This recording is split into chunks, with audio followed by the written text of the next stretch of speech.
आज आपण बनवणार आहोत डाळ खिचडी। थंडीमध्ये ही डाळ खिचडी मला खूप आवडते। आय होप तुम्हाला ही डाळ खिचडी खूप आवडेल। पहिले आपण मूग डाळ आणि राईस स्वच्छ धुवून घेऊ आणि 10 मिनिटं त्यांना भिजत ठेवू।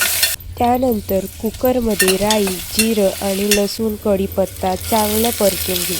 त्यांना परतल्यानंतर त्यात कांदा थोडा परतून घेऊ। त्यानंतर टोमॅटो परतून घेऊ। टोमॅटो आणि कांदा चांगला शिजल्यावर त्यात बटाटा टाकून घेऊ।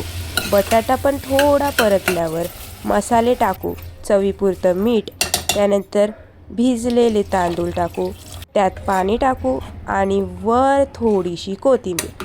मग काय, लावा कुकरचं झाकण। 2-3 शिट्या झाल्या की आपला खिचडी भात रेडी।